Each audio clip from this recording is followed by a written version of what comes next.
প্রিয় দর্শক, শ্রীলঙ্কা থেকে আপনাদের সকলকে স্বাগত জানাচ্ছি। এশিয়া মহাদেশের এই চমৎকার সুন্দর দেশটাতে আমরা অপূর্ব একটা সময় পার করছি। আজকের এই ভিডিওতে আমি আপনাদের কাছে শ্রীলঙ্কা ভ্রমণের আমার অভিজ্ঞতাটা প্রকাশ করছি। ৬৫,০০০ বর্গ কিলোমিটার জুড়ে দক্ষিণ এশিয়ার সুন্দরী দেশ শ্রীলঙ্কা। ভারত মহাসাগরের মাঝে এক মাঝারি দ্বীপ রাষ্ট্র। মহাসমুদ্রের বুকে এক ফোঁটা চোখের জলের মতন সেজে শ্রীলঙ্কা আজ আমার মাধ্যমে আপনাদেরকে স্বাগত জানাচ্ছে। দক্ষিণ এশিয়ার বুকে একদম সুশ্রী হয়ে সাকার, শ্রীয়ে ভরা সংস্কৃতির হাজার বছরের প্রাকার। শ্রীলঙ্কা পর্যটনে লুকিয়ে থাকা খনি, যেখানে বেড়াতে গিয়ে শুনবেন পাহাড় আর সমুদ্রের ধ্বনি। এখানে মাঠ ভরা দেখবেন ফসল, এখানে পাড়ি দিলে বুঝবেন শিক্ষিত জাতি হওয়ার সে কি সুফল। এখানে বিশ্ব পর্যটকদের সাথে চালাবেন কুশল, দিগন্ত দাপিয়ে রেলে দেখবেন প্রকৃতি কতটা কোমল, কতটা সুনির্মল। দর্শক, আজ আপনাদের শ্রীলঙ্কা নিয়ে যাচ্ছি। এক সপ্তাহের সফরে ঘুরেছি এদেশের পাহাড়, নদী, অরণ্য, সমুদ্র, ঝর্ণা ঘেরা প্রকৃতির মাঝে। তুলে এনেছি সে অপূর্ব যাত্রার চিত্র। আশা করি শ্রীলঙ্কা ভ্রমণের একটা চমৎকার ধারণা পাবেন।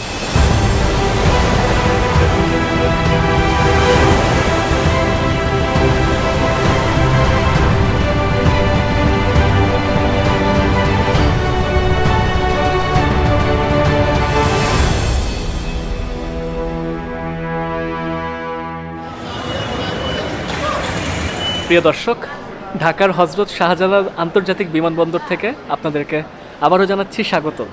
আজকে আমরা ঢাকা থেকে চলছি শ্রীলঙ্কার পথে। আমি একা যাচ্ছি না, আমার সঙ্গে হচ্ছে রবিউল। ওকে আপনারা ইতিমধ্যে আমার সেন্ট মার্টিন ভ্রমণ পর্বে দেখেছেন। যাই হোক, আমরা ঢাকা থেকে যে শ্রীলঙ্কাতে যাচ্ছি, যে একটা সপ্তাহ যাত্রা হবে, আমাদের রিটার্ন টিকিট কেটে রাখা আছে ইকোনমি ক্লাসে শ্রীলঙ্কান এয়ারলাইন্সে। জানিয়ে রাখছি, আমার আজকে যে যাত্রাটা, আমার হাতে যে ম্যানুয়াল টিকিটটা ধরা আছে, কাগজে প্রিন্ট করা, এটা কাটা হচ্ছে ফ্লাইট এক্সপার্টের মাধ্যমে। www.flightexpert.com এই ওয়েবসাইটে প্রবেশ করে আপনারা পৃথিবীর বিভিন্ন দেশে যাতায়াত করার জন্য টিকিট রিজার্ভেশন করতে পারছেন, হোটেল বুকিং করতে পারছেন, আর অনেক আনুষঙ্গিক সেবা আছে। সব কিছু সম্পর্কে আমি ধাপে ধাপে বলবো। জানিয়ে রাখছি, আমাদের যে রিটার্ন টিকিটটা, এটা পড়েছে জনপ্রতি 40,000 বাংলাদেশি টাকা করে, এবং আমরা প্রায় 7,000 টাকার উপরে জনপ্রতি খরচ করে এক একজনের শ্রীলঙ্কা ভিসা করিয়েছি। প্রিয় দর্শক, শ্রীলঙ্কান এয়ারলাইন্সে এটা আমার দ্বিতীয়বারের সফর। সৌদি আরব থেকেই গত মার্চে এয়ারলাইন্সে দেশে ফিরেছিলাম। আগের ভালো অভিজ্ঞতার সাথে নিয়ে নতুন চমৎকার অভিজ্ঞতা পাবার আশায় প্লেনের দিকে আগাচ্ছি। একটু জানিয়ে রাখি, আপনি এখন আগাম ফ্লাইট বুকিং করে পরে পেমেন্ট করতে পারবেন। তার জন্য ফ্লাইট এক্সপার্টের বুক নাও পে লেটার ফিচারের ব্যবস্থা আছে। ব্যাংক কার্ড সেভ করে রাখার সুবিধাও আছে। এই যে আমি এখন ফ্লাইটে চলে যাচ্ছি, চাইলে তাদের ব্লু রিবন ব্যাগেজ প্রোটেকশন সেবার মাধ্যমে আমার লাগেজের নিরাপত্তা নিশ্চিত করতে পারবো। এক্সপার্ট সার্চের মাধ্যমে আমার গন্তব্যের জন্য নিকটতম বিমানবন্দর ঠিক করে তুলনামূলক সাশ্রয়ী খরচে ফ্লাইট বুক করতে পারবো। তাছাড়া জিরো হিডেন চার্জ আর চমৎকার ইএমআই সুবিধা তো আছেই। আপনারাও এসব সেবা পেতে তাদের ওয়েবসাইটে চোখ রাখতে পারেন। আমার সিটটা আসলে ছিল পিছের দিকে, তবে কন্টেন্ট ক্রিয়েটর হিসেবে ওনারা আমাকে চিনেন, তো শ্রীলঙ্কান এয়ারলাইন্স আমাকে একদম সামনের দিকে জায়গা করে দিয়েছেন। খুব স্বাচ্ছন্দ্যে আরাম করে বসেছি আমি এবং রবিউল দুজনই। আজকে কিন্তু প্লেন মোটামুটি ফাঁকা যাচ্ছে। আমি যদি দেখাই, দেখেন প্রায় খুব ফাঁকা ফাঁকাই আমরা যাচ্ছি। আর এমনিও যে আমি ওদের ইকোনমি ক্লাসের সিটগুলো দেখলাম, আমার কাছে খারাপ লাগছে না, মোটামুটি জায়গা আছে। হয়তো বিজনেস ক্লাসের মতন পাচ্ছেন না, তবে একদম সামনের রোতে যে সিটগুলো, এই সিটগুলো সবচেয়ে স্বাচ্ছন্দ্যে বসার সুযোগ থাকছে। আমরা যে এয়ারক্রাফটে চলে যাচ্ছি, এটা হচ্ছে এয়ারবাস A330। তো মোটামুটি আশা করছি সময় মতন আমরা বেরিয়ে যেতে পারবো। আজকে যদি আবহাওয়া একটু খারাপ দেখাচ্ছে, তাও সব কিছু মিলেমিশে সুন্দর একটা যাত্রা হওয়ার অপেক্ষায় রওনা হয়ে যাচ্ছি। ঢাকা থেকে শ্রীলঙ্কা পৌঁছাতে 2150 কিলোমিটার পথ। এই যাত্রায় আমাদের 3 ঘন্টা প্রায় আকাশে উঠতে হবে। হজরত শাহজালাল বিমানবন্দর ছেড়ে ঢাকার চেনা অচেনা অলিগলি বহু নিচে ফেলে আমরা বহু শুভ্র মেঘের রাজ্য ধরে গন্তব্যের পানে ছুটছি।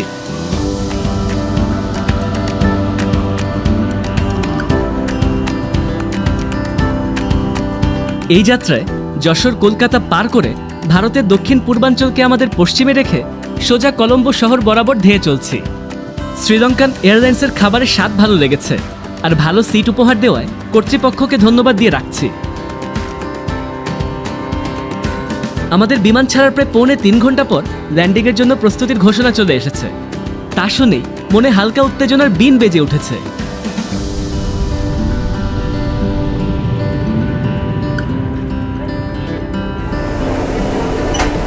কলম্বোর বান্দার নায়েক আন্তর্জাতিক বিমানবন্দর থেকে আপনাদের সকলকে স্বাগত জানাচ্ছি। আমরা ইমিগ্রেশন পার করে বের হয়ে আসছি, ঠিক ওই পিছের ওই গেটটা দিয়ে বের হয়ে আসলাম। বের হয়ে আসার সাথে সাথে আমি যেই চত্বরটাতে এসে পৌঁছাচ্ছি, এই চত্বরটা ঘিরে কিন্তু প্রচুর মানুষজন বসে আছে।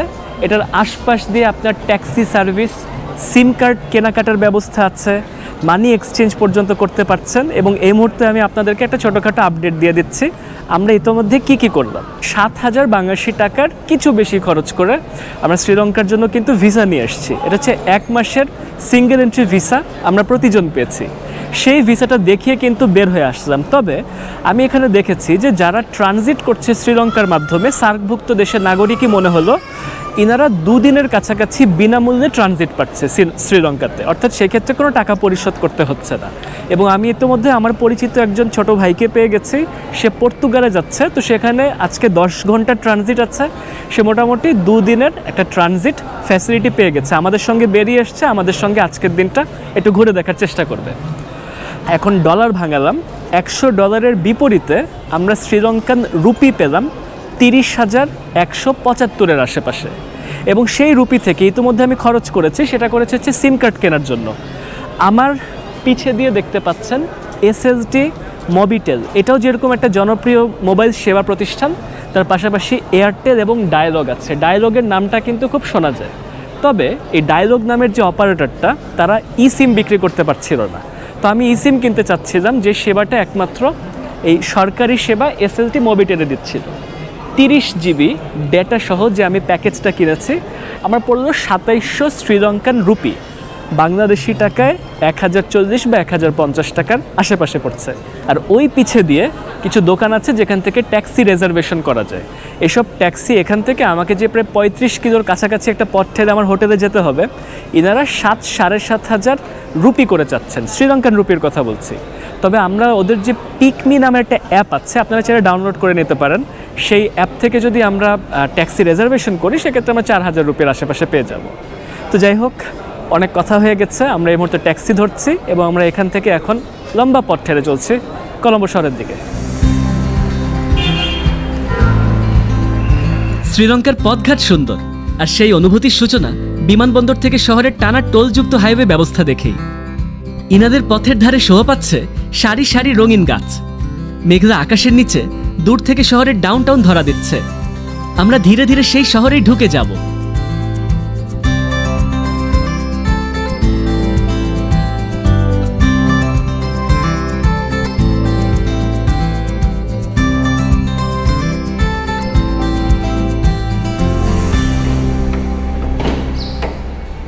একটা নতুন রোদেলা চকচকে সুন্দর দিনে আপনাদের সকলকে স্বাগত জানাচ্ছি।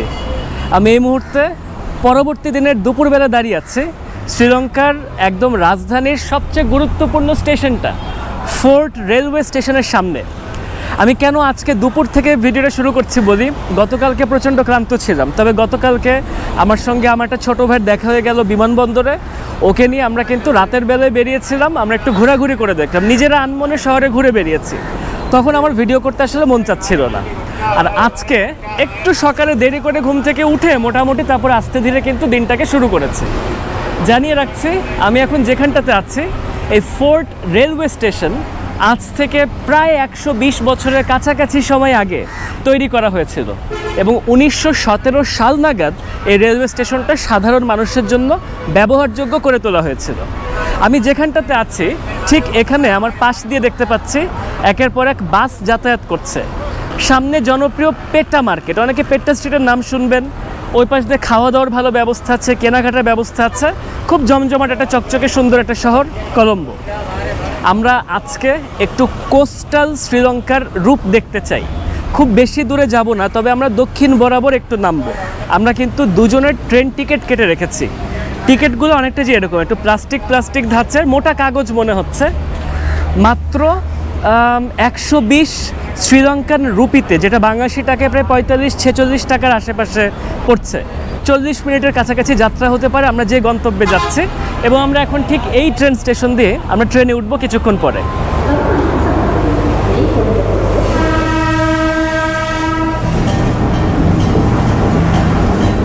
নগরের কোলাহল থেকে একটু বাঁচতে আমরা গ্রামের দিকে ছুটছি।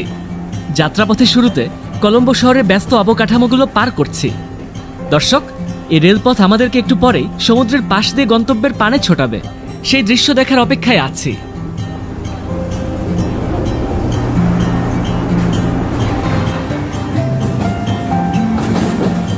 দর্শক, উত্তাল ভারত মহাসাগরকে দেখতে পাচ্ছেন।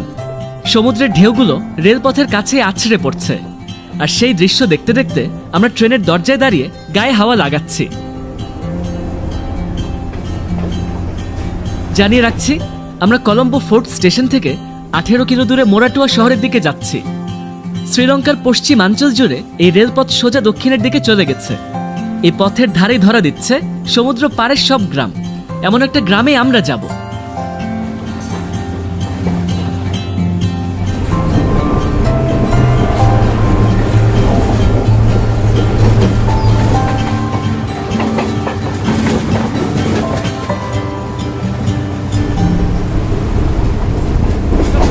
মাত্র এসে পৌঁছালাম আমাদের গন্তব্য মোরাটুয়া রেল স্টেশনে।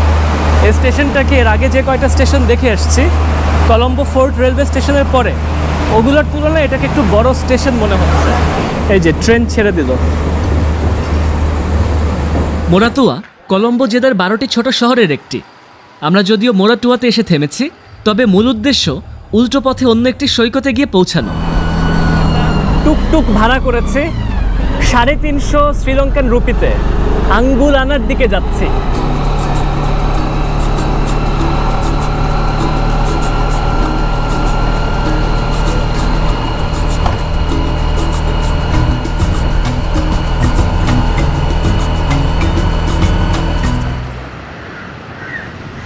এই যে দেখতে পাচ্ছি আঙ্গুলানা। এই আঙ্গুলানা নামের এখানে একটা স্টেশন আছে, আর ঠিক এপাশে লোকাল জনপদের পাশ দিয়ে কিন্তু সৈকত আছে। এই দেখেন একদম মেঘলা আকাশের নিচে সমুদ্র। আমরা একদম লোকালয়ের পারে সমুদ্র সৈকত ধরে হাঁটছি। আমার পাশ দিয়ে ভারত মহাসাগরের দৃশ্য দেখা যাচ্ছে। অসাধারণ লাগছে। সমুদ্রের চমৎকার গর্জন শুনতে পাচ্ছি।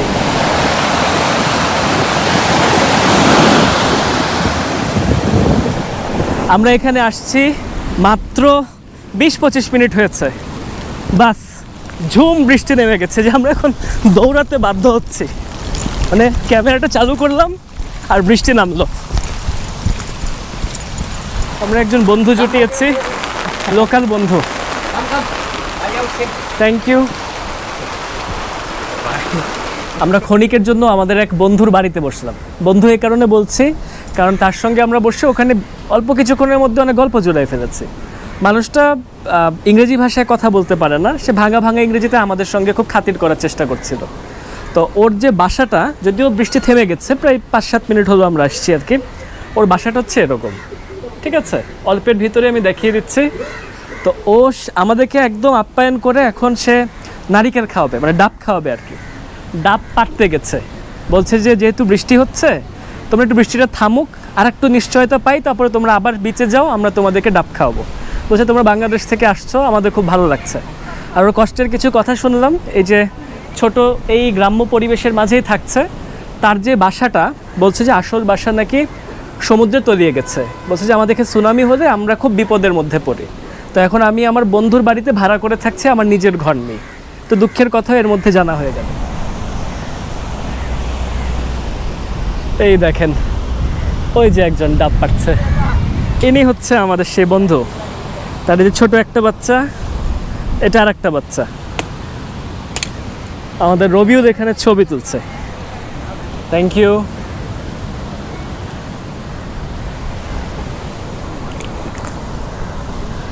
স্ট্রয়ের ব্যবস্থা নেই, একদম গাছ থেকে ডাব পেরে দিল। মিষ্টির সেরা সংস্করণটা না, তারপরে খুব মজা। Thank you very much. Thank you very much. Your name again? Jayanka.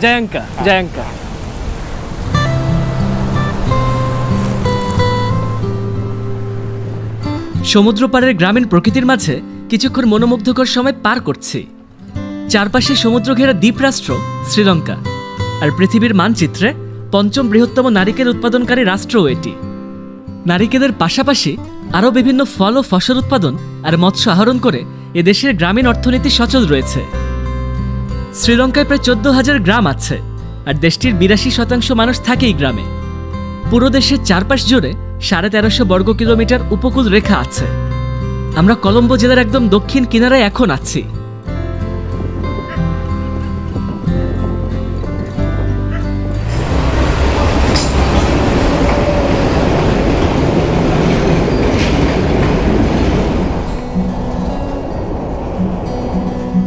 আবারও একই পথে যাত্রা। আমরা আঙ্গুলানা স্টেশন থেকে ফিরতি ট্রেন ধরছি। জানিয়ে রাখছি, আজকের যাত্রাটা সাধারণ পর্যটকদের জন্য প্রস্তাবিত না। আমরা একদম নিজ দায়িত্বে, নিজ ঝুঁকি নিয়ে গ্রামীণ লোকালয়ে ভিড়েছি।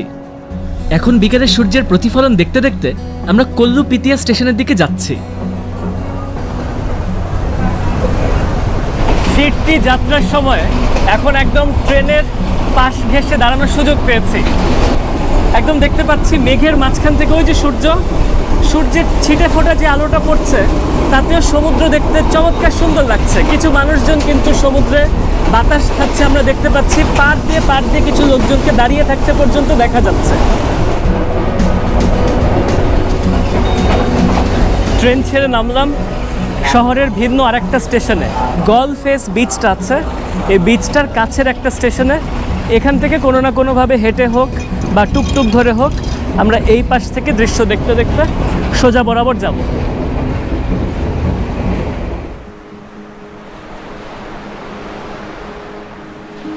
রেলপথের উপর পায়চারি করছি। রেলের আনাগোনা দেখতে দেখতে সমুদ্রের গর্জন শুনছি। আমরা মূলত এখন যাব গলফেস গার্ডেনের দিকে। সেখানে যাওয়ার আগ পর্যন্ত শ্রীলঙ্কার আকাশচুম্বী সব অট্টালিকার পাশ দিয়ে মনোরম পরিবেশ উপভোগ করছি।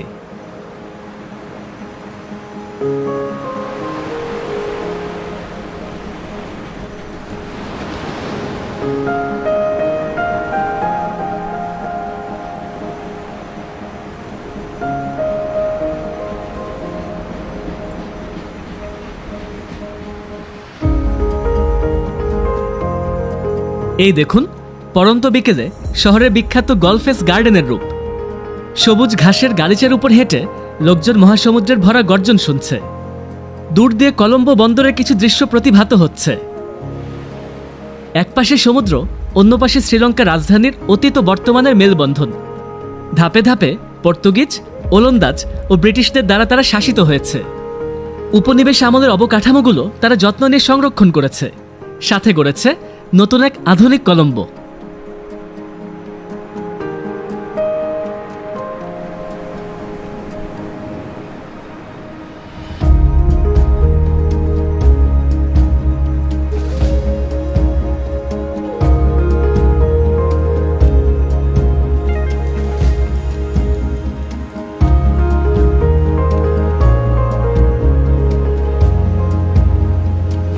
সন্ধ্যার আমেজে শহরের বিখ্যাত গলফেস গার্ডেন ধরে হাঁটছে। এই গলফেস গার্ডেনের একটা পাশ জুড়ে আছে হচ্ছে বাগান অঞ্চল। এখন সন্ধ্যা হয়ে গেছে, তো হয়তো সবুজ চত্বর খুব ভালো বোঝা যাচ্ছে না, কিন্তু ওই পাশটা একদম ঘাসের গালিচা।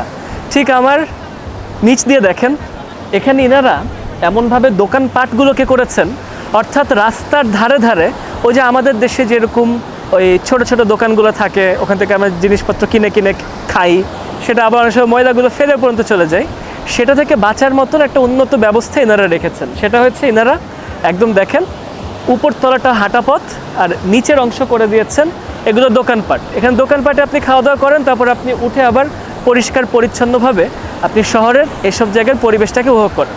চমৎকার ব্যবস্থাপনা। শ্রীলঙ্কাকে দেখে আমাদের অনেক কিছু শেখার আছে। যাই হোক, ঘুরে ঘুরে দেখছি এবং পরবর্তী গল্পগুলো আপনাদের কাছে বলতে থাকছি। কলম্বোর ওয়ান গলফেস মল পর্যটকদের কাছে বিখ্যাত। এখানে বিশ্ববিখ্যাত বিভিন্ন ব্র্যান্ডের দোকানপাট পাবেন, সাথে আছে বিরাট এক ফুড কোর্ট। দর্শক, এখন আসেন ছোট করে আপনাদেরকে আমরা শ্রীলঙ্কাতে যে রেস্টুরেন্টে গত 2 দিন ধরে খাওয়া দাওয়া করছি প্রতিবেলায়, সেটার খাওয়া দাওয়া কীরকম আমি এটা দেখাই দিই।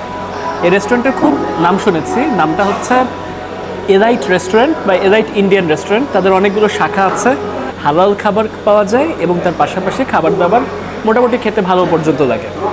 তো আমি জানাই রাখি, শ্রীলঙ্কার খাওয়া দাওয়া আমার কাছে মনে হচ্ছে আমাদের দেশের থেকে সাধারণ রেস্তোরাঁ হিসেবে এখানকার খাবারের খরচটা একটু উপরের কাতারে আছে, একটু দাম বেড়েছে আমি শুনেছি তাদের দেশে। এগ ফ্রাইড রাইস 770 পড়ছে, 5টা টুকরা ছিল, এটা একটা মাছের কারি এসছে, এটা পড়ছে আপনার 1400, 1400 আর এরকম স্যুপ ছিল, স্যুপ আসলে খেয়ে শেষ করে ফেলেছি। আমরা কি করি যে সি ফুড স্যুপ নিচ্ছি প্রতিবার, তো খেতে ভালো লাগে। সি ফুড কর্ন স্যুপ এটা 600 650 মতন পড়ে, সব মিলে 3000 শ্রীলঙ্কান রুপির একটু বেশি পড়ছে আমাদের খাবারের খরচ। গড় পড়তে আমরা যতবারই খাচ্ছি, নাস্তা বলি বা এটা বলি, 2500 থেকে 3000 3000 মতন পড়ে যায়। শ্রীলঙ্কা ভ্রমণের 3য় দিনে কলম্বো শহরে আমাদের হোটেলের বাইরে থেকে আপনাদের সকলকে স্বাগত জানাচ্ছি। আমার পিছে যে ভবনটা দেখতে পাচ্ছি, এটা হচ্ছে বিশাল গ্র্যান্ড ওরিয়েন্টাল হোটেল শ্রীলঙ্কা। আজ থেকে 187 বছর আগে প্রতিষ্ঠিত এই বিশাল যে ভবনটা, এটা জুড়েই কিন্তু এই হোটেলটা। যেই জায়গাটাতে আছে এটা শহরের প্রাণকেন্দ্রে। আমার পাশ দিয়ে পুলিশ হেডকোয়ার্টার এবং যে হোটেলটাতে আছে এটাকে একটা 3 তারকা মানের হোটেল ধরা হচ্ছে। আপনাদেরকে অবশ্যই আমি হোটেলটা পর্যন্ত ঘুরিয়ে দেখাবো। তবে এখন আমরা আমাদের পরবর্তী গন্তব্যের দিকে বের হয়ে যাচ্ছি। জানিয়ে রাখছি, আমরা আমাদের হোটেল থেকে বাইরে বের হলে এখানে কিন্তু গাড়ি, টুকটুক এগুলো দাঁড়ানো থাকে। 250 থেকে 300 বা 200 এরকম শ্রীলঙ্কান রুপি খরচ করলে শহরের ভেতরে বিভিন্ন গন্তব্যে এক পথ আমরা যাতায়াত করতে পারি। রাজধানী হিসেবে কলম্বো শহরে গোড়াপত্তন ব্রিটিশদের হাত ধরে। সেই 1815 সালে কলম্বোকে রাজধানী ঘোষণা করা হয়।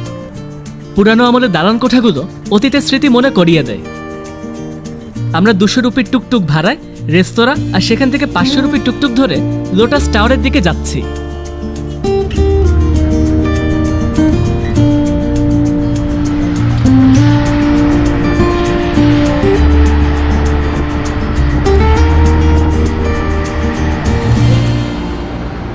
আমি এই মুহূর্তে কলম্বো শহরের সবচেয়ে উঁচু টাওয়ারের সামনে এসে হাজির হয়েছে। এটা পুরো দক্ষিণ এশিয়ার সর্বোচ্চ এই ধরনের টাওয়ার হিসেবে বিবেচিত। সারা পৃথিবীর মানচিত্রে 19তম সর্বোচ্চ টাওয়ার।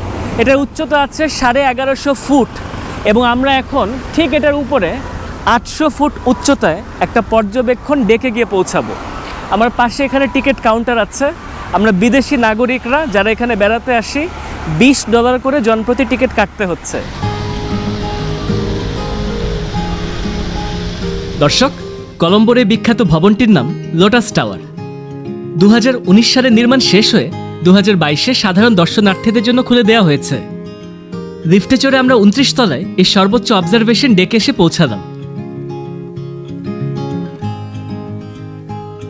জানিয়ে রাখছি, এ ভবনে অবজারভেশন ডেকের পাশাপাশি অডিটোরিয়াম, কনফারেন্স হল, বিলাসবহুল সুইট, রেস্তোরাঁ, ফুড কোর্ট, এমনকি সংলগ্ন লেকও আছে। টাওয়ারের উপরের অ্যান্টেনাটি ভাড়া দেওয়ার মাধ্যমে এই প্রকল্প যথেষ্ট মুনাফা অর্জন করে। উপরের গোল বারান্দা থেকে দেখছি চমৎকার এই কলম্বো শহরের অপূর্ব এক রূপ।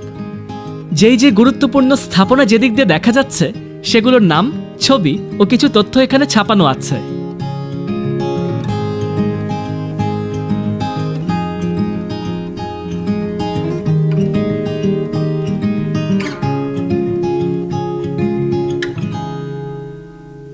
বৃহত্তর কলম্বো শহর প্রায় 3700 বর্গ কিলোমিটারের বিশাল আয়তন জুড়ে আছে। তার বহু দূর দূরান্তের দৃশ্য দেখা যাচ্ছে এই ভবনের ডেকটি থেকে।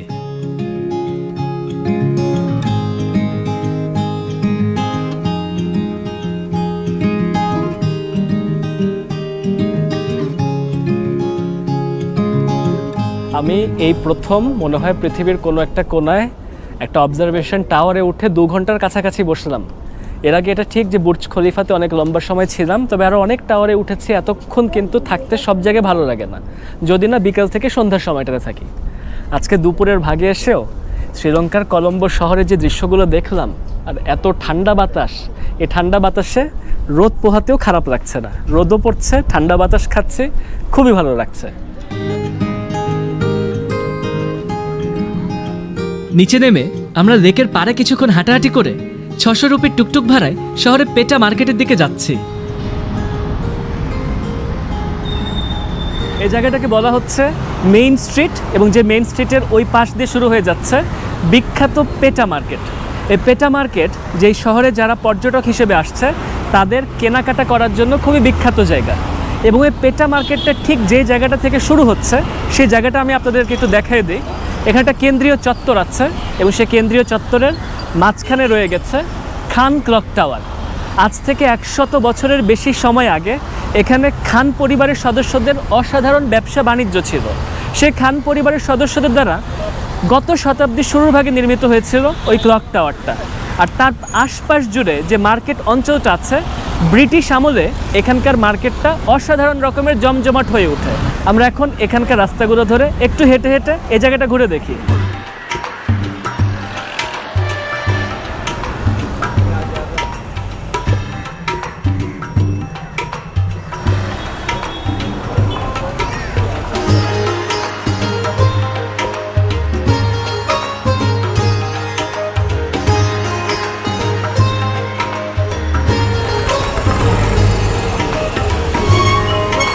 আমার পিছে একটা অপূর্ব মসজিদকে দেখতে পাচ্ছেন, যে মসজিদটা 1908 সালে প্রতিষ্ঠিত।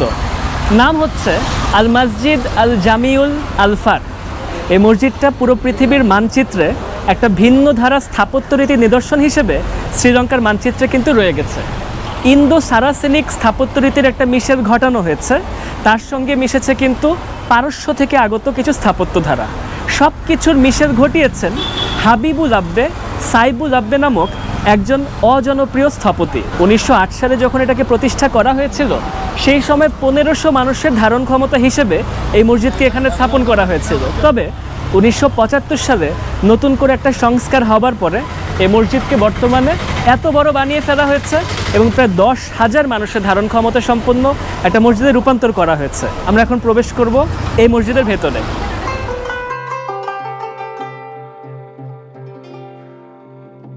লাল মসজিদ অথবা বেদানা মসজিদ নামেও একে ডাকতে পারেন, কারণ বেদানা ফলের রঙের সাথে মিলিয়ে এর স্থাপত্যরীতি নির্ধারিত হয়েছিল।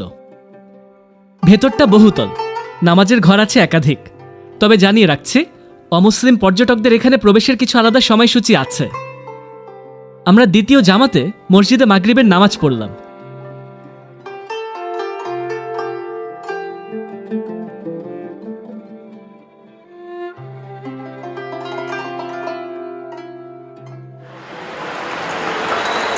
ওদের শহরের রাতের আমেজটা কিন্তু বেশ ভালো লাগছে, এমনকি পিছে ফেলে আসা মসজিদে নামাজ পড়তেও কিন্তু অসাধারণ লেগেছে। আমি যদি এপাশ থেকে পথটা দেখাই, আমার চারপাশ দিয়ে প্রচুর পরিমাণে আলোকসজ্জা দেখা যাচ্ছে। ছোট ছোট ইলেকট্রনিক্সের আইটেম, কাপড় চুপড়, খাবার দাবারের দোকানপাট, আপনি এখানে মানি এক্সচেঞ্জ করতে পারছেন। সব কিছু মিলিয়ে মিশে মোটামুটি একটা জনপ্রিয় শপিং ডিস্ট্রিক্ট বলা চলে। আমি এখানে যেসব খাবারের রেস্তোরাঁগুলো দেখেছি, আমার কাছে কোনোটা দেখে খুব বিশেষভাবে খাওয়ার জন্য যে খুব মন টানছে সেরকম মনে হয়নি। আমি শুনেছি এখানকার নাকি স্ট্রিট ফুডগুলো বিখ্যাত, এবং একই সঙ্গে এখানে কিন্তু হালাল খাবার দাবার পর্যন্ত পাওয়া যাচ্ছে, কারণ আশপাশে প্রচুর পরিমাণে মুসলিম লোকজন বাস করছে। দর্শক আসেন, আপনাদেরকে শেষমেশ আমাদের ঘরের ভেতরটা একটু দেখাই দিচ্ছি। হোটেল গ্র্যান্ড ওরিয়েন্টাল, কলম্বো শহরের ইয়র্ক স্ট্রিটে। দেখতে পাচ্ছেন আমরা দুটা বিছানা পেয়েছি। চাইলে কিন্তু আমি এখানে বড় বিছানা অর্ডার করতে পারতাম, ওনারা টুইন বেডের আয়োজন করে দিয়েছেন যেভাবে করে আমরা অনুরোধ করেছি। পুরানো ধাঁচে টেলিভিশন এসছে, একটা ছোট ফ্রিজ এসছে, বসার মতন এখানে জায়গা আছে, ওপাশে একটা ছোট জিনিসপত্র রাখার মতন জায়গা আছে, এপাশে একটা আয়না এসছে, তার পাশাপাশি ঝোলানোর মতন খুব লম্বাটে কোনো ওয়ার্ড্রোব আসেনি, ছোটোখাটো একটা ওয়ার্ড্রোব এসছে। আমি আপনাদেরকে এটা এই কারণে দেখাচ্ছি, আপনারা হয়তো শ্রীলঙ্কাতে বেড়াতে আসলে হতেও পারে কলম্বো শহরে এই হোটেলটাতে থাকার কথা ভাবতে পারেন। 3 তারকা মানের হোটেল হচ্ছে, ঠিক আছে, এটা 4 বা 5 তারকা কোনো হোটেল বা রিসোর্ট না। ওয়াশরুমটা টিপটপ, না খুব ভালো না খুব খারাপ। এখানকার যদি কোনো কিছু খুব ভালো লেগে থাকে, এই দালানটার ইতিহাস 1837 এটা তৈরি করা, এবং তৈরি করা কি জানেন, ব্রিটিশ আমলের সৈন্য শিবির হিসেবে। একটা করিডোর দেখাচ্ছি, এই করিডোর আমি যদি এপাশ থেকে লম্বা করে এদিকটা তাকাই, খেয়াল করেন, এই দালানের যে লম্বাটে অংশটা তার অর্ধেকের চেয়েও কম, অর্থাৎ এরকম করিডোর, আবার করিডোর, আবার করিডোর, এটা মাত্র 8 মাসে প্রতিষ্ঠিত ছিল। 1837 সালে ফেব্রুয়ারি থেকে অক্টোবর মাসের মাঝামাঝি এই দালানটাকে তৈরি করা হয়েছে। পরবর্তীতে আস্তে ধীরে হোটেলে রূপান্তর করা হয়েছে। আমি জানিয়ে দিচ্ছি আমরা কত করে খরচ করেছি এই 3 তারকা মানের হোটেলের এই স্ট্যান্ডার্ড টুইন রুমটাতে থাকার জন্য। রাত প্রতি $35 করে পড়েছে। 35 আমেরিকান ডলারের কথা বলছি। যখন আমি কেটেছি বাংলাদেশি টাকায় 4000 টাকার হালকা কিছু বেশি পড়ছে। আজকে আমার শেষ রাত্রি, 3টা রাত্রি আমি হোটেলে ছিলাম। শ্রীলঙ্কার কলম্বোকে এই মুহূর্তে বিদায় জানাচ্ছি। ঠিক এই মুহূর্তে আমি এসে পৌঁছে গেছি কলম্বোর ফোর্ট রেল স্টেশনে, যে রেল স্টেশন থেকে গতবারের ট্রেন যাত্রাটা করেছিলাম। আমার এখনকার গন্তব্য হচ্ছে ক্যান্ডি বরাবর, এবং ক্যান্ডি বরাবর আমাদের লম্বা একটা পথ। এক্সপ্রেস ট্রেনে কিন্তু টিকিট কেটে রাখা আছে, সেই টিকিটটা কিন্তু আমি আমার হাতে পর্যন্ত ধরে রেখেছি। একটা জিনিস জানিয়ে রাখি, এনাদের কিন্তু আপনি টিকিটটা অনলাইনে রিজার্ভ করতে পারবেন। আমরা অনলাইনে আগাম রিজার্ভেশন করেছি, সিট রিজার্ভেশন সহ কিন্তু টিকিটটা কাটা হয়। তারপরে আপনি এসে এখানে কিন্তু আপনার একটা কাউন্টার আছে, 17 নম্বর বলা হচ্ছে, সেখানে আপনার পাসপোর্ট দেখিয়ে টিকিটের কপি দেখিয়ে তারপরে তারা আপনাকে ফিজিক্যাল টিকিটের কপি ইস্যু করবে। না রবিউল, এই টিকিটের কপি তুমি ধরো, আমাকে ব্যাগ দাও। চলো, আমাদের কি counter number? Platform 2। Colombo fort railway station বছরে 7 কোটির উপর রেল যাত্রীকে সেবা দিয়ে আসছে। ইংল্যান্ডের ম্যানচেস্টারে অবস্থিত ম্যানচেস্টার ভিক্টোরিয়া স্টেশনের আদলে একে 1 শতাব্দী আগে তৈরি করা হয়েছিল। যে এখানে বলছে সেকেন্ড ক্লাসের সিট রিজার্ভড, এটা হচ্ছে 2 সেকেন্ড ক্লাস। আমি ইতিমধ্যে সেকেন্ড ক্লাসের কম্পার্টমেন্ট ফেলে ফার্স্ট ক্লাসের দিকে আগাচ্ছি। এই যে আমার বাম পাশে মনে হচ্ছে ফার্স্ট ক্লাসের দিকে চলে আসছি। পাওয়া গেছে? এখানে দুজন বাংলাদেশি ভাইকেও পাওয়া গেছে, আগে দেখা হয়েছিল। কি জানি ভাইয়ের নাম? রাব্বি ভাইয়া। আর ভাইয়ের নাম? রনি ভাইয়া। আপনারা ব্যাগ রাখার ভালো জায়গা দিয়েছেন। মোটামুটি আপনি একটা বা দুটা ব্যাগ তুলতে পারছেন। আমাদের পাশে এদিকে জায়গা হয়নি, এ পাশেও কিছু ব্যাগ রাখতে হচ্ছে। একটা জিনিস দেখাই দিই, আমাদের যে সিটটা, আমরা 2টা সিট আশা করেছিলাম পাশাপাশি দিবে। এটা অটোমেটেড জেনারেটেড সিট কিন্তু ইস্যু করা হয়েছে, কিন্তু পরে দেখলাম একজনকে এ পাশে দিয়েছে, একজনকে আরেক পাশে দিয়েছে। আমরা আশা করছি দুজন পাশাপাশি বসে যাব। দেখেন, পা রাখার মতন কিন্তু লেগ রেস্ট আছে, আপনার এই যে জিনিসপত্র রাখার মতন ব্যবস্থা দিয়েছে, খাবার রাখার মতন আছে। একদম কাটায় 3:35 কিন্তু ট্রেন ছেড়ে গেছে। থাকো, তুমি ওদিক থাকো। তোমরা দুজন সমবয়সী বসছো। শ্রীলঙ্কার বিস্তীর্ণ মাঠঘাট প্রান্তরের মাঝ দিয়ে আমাদের আজকে যাত্রা শুরু। চলছে 120 কিলো দূরে ক্যান্ডি শহরের দিকে। এ যাত্রায় আমাদের ট্রেনে বসা হবে 2.5 ঘন্টা। খরচ করেছি 630 বাংলাদেশি টাকা জনপ্রতি। একবার কলম্বো শহর পার করার পর প্রকৃতির রূপ ধাপে ধাপে সুন্দর হতে থাকে। ফার্স্ট ক্লাস কম্পার্টমেন্টে বসে আমরা মন ভরে পথের সৌন্দর্য দেখছি। ব্যবহারযোগ্য শৌচাগার, খাওয়া দাওয়ার ক্যান্টিন সহ নানা সুবিধাই আছে। আরামে সময়টা কেটে যাবে।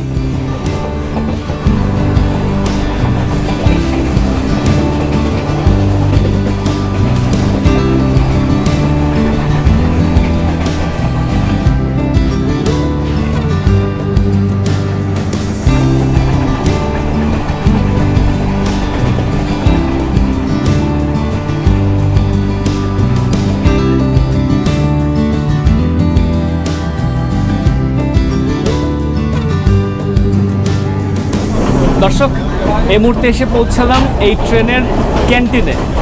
এই ক্যান্টিনটা হচ্ছে আমার যা মনে হচ্ছে পুরো ট্রেনের সামনের কিছু কম্পার্টমেন্ট এবং পিছনের কিছু কম্পার্টমেন্টের মাঝামাঝি। এপাশে চা কফি তৈরি হচ্ছে, আমার আশপাশ দিয়ে অনেকজন মানুষজন কিন্তু বসে আছে। আর এপাশে যারা বসছে তারা এখান থেকে জানলা খুলতে পারছে, জানলা খুলে কিন্তু দৃশ্য দেখতে পাচ্ছে। ওদের কাছে কফি চাইলাম, 100 রুপির কথা বললো, 100 শ্রীলঙ্কান রুপি, বাংলাদেশি টাকায় 40 টাকা। আর তবে পরে বলছে যে এদের কাছে নেস্টি আছে, কফিটা নেই। এর মধ্যে ঠিক আছে, নেস্টি দাও, এখানে নেস্টিটা খেতে ভালো লাগে।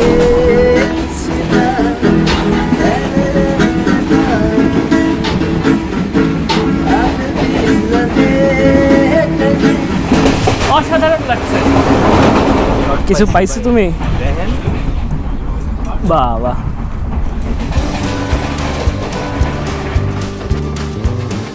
যাত্রাপথের প্রায় অর্ধেকটা পার করেছি, আর সময়গুলো আরো বেশি ভালো লাগা ধরেছে। আমিও আনন্দ করছি, রবিউলও মজেছে। ব্রিটিশ দেশে 160 বছর আগে তৈরি করা রেলপথ ধরে আমরা সর্বোচ্চ 80 কিলোমিটার বেগে ছুটছি। মাঝে মাঝে গতি মন্থর হচ্ছে। কলম্বো থেকে ক্যান্ডি ফেলে বাদুল্লা বরাবর দেশটির সবচেয়ে পুরানো রেলপথ ইংরেজরা ব্যবসা বাণিজ্যের জন্য গড়েছিল। আমরা যাত্রাপথের শেষের ভাগে পাহাড়ি জঙ্গল ঘেরা প্রকৃতির মাঝে দূরের বিভিন্ন পাহাড় আর উপত্যকার দৃশ্য দেখছি। জানিয়ে রাখি, এই ট্রেনটা কিন্তু ইন্টারসিটি এক্সপ্রেস ট্রেন, তাই মাঝপথে থামাথামির পালা নেই।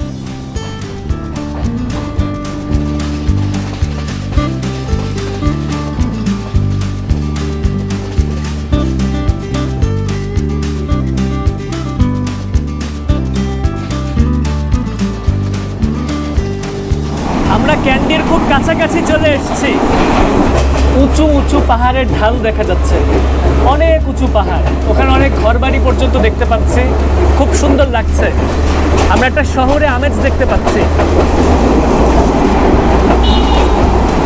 আমরা শেষমেশ ক্যান্ডি স্টেশনে এসে পৌঁছে গেছি। ঠিক ওপাশ থেকে এপাশ বরাবর লম্বালম্বি ক্যান্ডি স্টেশনকে দেখা যাচ্ছে। এটা হচ্ছে কলম্বো ফোর্ট যে স্টেশনটা দেখলাম তার থেকে কিছুটা ছোট লাগছে। আমরা নির্ধারিত সময়ের থেকে 10টা মিনিট আগে পৌঁছেছি, ব্যাপারটা ভেবেই কিন্তু খুবই ভালো লাগছে। ক্যান্ডি স্টেশন থেকে 250 রুপিতে টুকটুক ভাড়া করে আমরা 10 মিনিটের পথ ঠেলে সিলোনি লেক রেসিডেন্সি নামের হোটেলে চেক ইন করতে চলছি। দর্শক, আমরা ক্যান্ডিতে আমাদের হোটেল রুমে মাত্র এসে চেক ইন করেছি। এই রুমটা খুব বিশেষ কিছু না, আমি $51 পরিশোধ করেছি 2টা রাত্রের জন্য। 2টা বিছানা পেয়েছি, 2জন থাকার মতন, আলমারি এসছে। আলমারি কোনো বিশেষ কিছু না, ওই যে আগের যে হোটেলটা ছিল সেখানেও কিন্তু আলমারি আমরা দেখেছি, পুরোপুরি লম্বা কাপড় ঝোলানোর মতন কিছু ছিল না। এদিক দিয়ে আমাদের ওয়াশরুমটা ছিমছাম, আহামরি বিশেষ কিছু দেখছি না। আমাদের এখানে আলনা এসছে, দেশি ব্যাপার স্যাপার মনে হচ্ছে। ফ্রিজ এসছে, মোটামুটি জিনিসপত্র রাখার মতন জায়গা, চা কফির আয়োজন, টেলিভিশন, এবং রুমটার মধ্যে না একটা ভিনটেজ একটা ভাব আছে। ওপাশে একটা নীরব দৃশ্য দেখতে পাচ্ছি। মূল কথা কি, এই রুমটা যেটা সর্বোচ্চ মিলিয়ে হয়তো 150 বর্গফুট হবে কিনা বা 200 বর্গফুট যেতে পারে, এটার অংশ হিসেবে কিন্তু আমরা বারান্দা পেয়েছি। সামনে পাহাড়ের দৃশ্য, আর ওই দূরে দেখতে পাচ্ছি ওইটাই হচ্ছে ক্যান্ডি লেক। আমরা একদম পরিপূর্ণ ভিউ পাইনি, সামনে যে এখানে একটা বিল্ডিং আছে যার জন্য ওই দৃশ্যটা কিন্তু আটকে গেছে। আর ঠিক ওই যে সামনে দিয়ে দূরে দিয়ে ওইটা হচ্ছে একটা স্তূপা, এটা ক্যান্ডির মনে হয় বিখ্যাত স্তূপা, সেখানে আমরা আশা করি যেতেও পারি। শ্রীলঙ্কার প্রাক্তন রাজধানীতে আঁধার নেমে আসছে। সন্ধ্যার নীল আলোয় নীরব শহরটিকে দেখতে চমৎকার সুন্দর লাগছে। আজকের মতন এখানে বিদায় নিয়ে পরদিন থেকে গল্প ছোটাচ্ছি।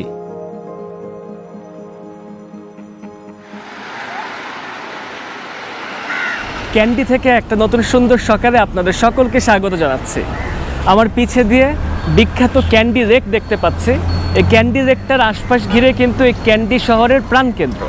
এটা শ্রীলঙ্কার প্রাক্তন রাজধানী, যেখান থেকে সিংহল সভ্যতা বা শ্রীলঙ্কার আদিকালের যত মানুষজন আছে তাদের সাংস্কৃতিকভাবে এটাই রাজধানী বলে বিবেচিত ছিল। পরবর্তীতে আস্তে ধীরে কিন্তু ব্রিটিশরা বা ডাচরা এরা কিন্তু এখানে ক্ষমতা প্রণয়ন করেছে। সর্বশেষ ব্রিটিশরা এখান থেকে রাজধানী সরিয়ে নিয়ে গেছিল কলম্বোতে। আমরা সেই পুরাতন রাজধানী এখন ক্যান্ডিতে এসে হাজির হয়েছে, এবং এই ক্যান্ডি লেকটা ঘিরে পর্যটকরা কিন্তু ঘোরাফেরা করতে পছন্দ করে, ক্যান্ডি লেকের আশপাশ দিয়ে হোটেল পর্যন্ত নিতে পছন্দ করে। যেমন আমরা কিন্তু লেকটার একদম উপরের দিকে ওই পাশে কিন্তু আমাদের হোটেলটা, গতকালকে একটা নীরব পরিবেশে আমরা ক্যান্ডি লেকটাকে ওপর থেকে দেখতে পাচ্ছিলাম। প্রিয় দর্শক, আমাদের আজকের এই দিনটাতে খুব বেশি কিছু আমরা করব না। মূলত ক্যান্ডি থেকে চলে যাব আমরা নোয়ারা এরিয়ার দিকে, এবং নোয়ারা এরিয়া যাওয়ার জন্য আমরা গাড়ি পর্যন্ত ভাড়া করে রেখেছি। তবে ক্যান্ডিতে যেহেতু আসছে, আমার এই পাশ দিয়ে খুবই গুরুত্বপূর্ণ একটা জায়গা আছে। গৌতম বুদ্ধের দাঁতের যে অবশেষ সেটা কিন্তু এখানে রাখা আছে, এবং এই জায়গাটা প্রচুর পর্যটক ঘুরে দেখতে পছন্দ করে। বৌদ্ধ ধর্মাবলম্বীদের জন্য খুবই পবিত্র এবং গুরুত্বপূর্ণ একটা জায়গা, এবং এখানে একাধিক মন্দির পর্যন্ত আছে। আমরা সেটা দেখে পরবর্তী বিভিন্ন গন্তব্যে ধাপে ধাপে আমরা আগাতে থাকছি। টেম্পল অফ দ্য টুথ বিশ্ব ঐতিহ্য খেতাবপ্রাপ্ত একটি প্রাচীন বৌদ্ধ মন্দির। মূলত পুরনো রাজপ্রাসাদ কমপ্লেক্সে ছড়িয়ে আছে একাধিক মন্দির, জাদুঘর সহ নানা পবিত্র নিদর্শন। ভেতরে প্রবেশ করতে 1500 রুপি করে এক একজনের টিকিট কাটলাম। এখানে মন্দিরের একদম মূল অংশে ভিডিও ধারণ করা নিষেধ, তাই যেটুকু দেখাতে পারছি তাই আপনাদের এই ভিডিওতে প্রদর্শন করছি।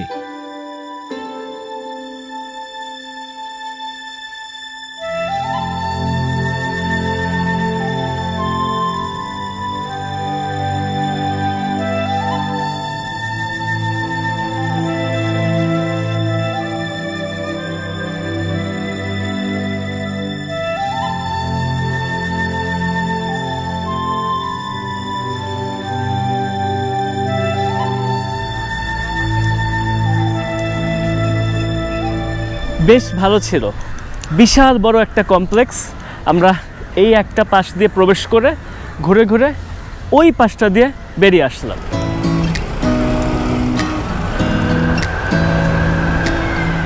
ক্যান্ডির বিখ্যাত মন্দির থেকে কিছুটা পথ গাড়িতে চেপে আমরা রয়্যাল বোটানিক্যাল গার্ডেনে এসে পৌঁছেছি। এটা এত বড় একটি পর্যটন অঞ্চল যে অনায়াসে অর্ধেক দিন এখানে পার করে দেওয়া যায়। 3000 শ্রীলঙ্কান রুপি করে এক একজন টিকিট কেটেছি। আমরা থাকবো বড়জোর আধা ঘন্টা।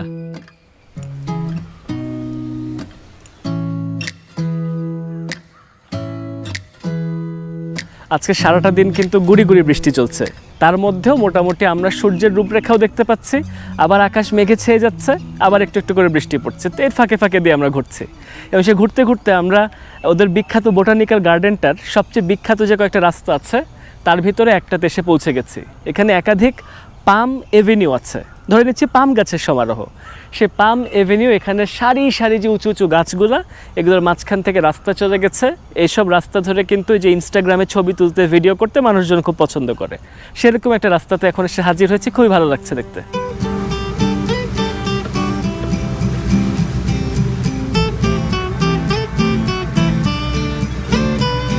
এটা আমাদের পুরো শ্রীলঙ্কা যাত্রার এই প্রথম খারাপ অভিজ্ঞতা।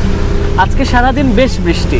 সকাল 8টায় উঠলাম, তারপরে এক পশলা বৃষ্টি, একটু দেরি করে বের হলাম, 9টার কিছু পরে বেরিয়েছি। টুথ লেকের দিকে গেছি, ক্যান্ডি লেকের আশপাশ দিয়ে। সেখানে অনেকগুলো সময় আমরা ঘুরেছি বটে। বের হয়ে এসে বোটানিক্যাল গার্ডেনে গিয়ে আবার বৃষ্টি, কিছুক্ষণ আটকে থেকেছি। তারপরে আমরা গেছিলাম এখানকার বিখ্যাত একটা জায়গা, আম্বুলাওয়া টাওয়ার বরাবর। শহর থেকে প্রায় 20 কিলোমিটার পথ, পাহাড়ি পথ বেয়ে উঠেছি, আবার সেরকম পথ কিন্তু আমরা নেমে এসেছি। ওখানে যাওয়ার মূল উদ্দেশ্যটা ছিল হচ্ছে ওখানে একটা খুব সুন্দর টাওয়ার আছে, এটা পর্যটকদের দেখার জন্য খুব চমৎকার জায়গা। আমি চেয়েছিলাম আপনাদেরকে জায়গাটা ঘুরিয়ে দেখাই, কিন্তু উপরে ওঠার পরে এত ভয়ানক রকমের বৃষ্টি এবং মেঘ দিয়ে ছেয়ে আছে, টাওয়ারটাকে সুন্দর করে দেখা যাচ্ছিল না। তাই দুর্ভাগ্যবশত ওখানে যাতায়াত সব কিছু বাবদ প্রায় 2টা ঘন্টা অতিরিক্ত সময় নষ্ট হয়েছে, আমরা কিছু করতে পারিনি। আমরা এখন নোয়ারা এরিয়ার পথে, এবং এই নোয়ারা এরিয়ার পথে যে চলছি, আমার পাশ দিয়ে দিয়ে ও যে আমাদের দেশের সিলেট অঞ্চল, শ্রীমঙ্গল, এসব দিকে যে আমরা পাহাড়ের রাজ্য দেখি যে চায়ের বাগানগুলো থাকে, ঠিক সেরকমের কিছু দৃশ্যপট ভেসে উঠছে। এই গাড়িতে আমাদের যে চালক আছে, ছেলেটা খুবই ভালো, সে খুবই অমায়িক এবং আমাদেরকে খুব সুন্দর করে ঘুরিয়ে দেখাচ্ছে। আমরা এখানে এসে আমাদের হোটেলে কথা বলে তার সঙ্গে আমরা যোগাযোগ স্থাপন করেছি। এই গাড়িটা ভাড়া করতে 17,000 শ্রীলঙ্কান রুপি পড়ল। তার মাধ্যমে সে আমাদেরকে ক্যান্ডি শহর থেকে নোয়ারা এরিয়া নিয়ে যাওয়া, নিয়ে আসা, মাঝখানে বিভিন্ন পয়েন্টে ঘুরে দেখা, এগুলো বাবদ সে অপেক্ষা করবে, আমাদেরকে ঘুরিয়ে ঘুরিয়ে দেখাবে আর কি।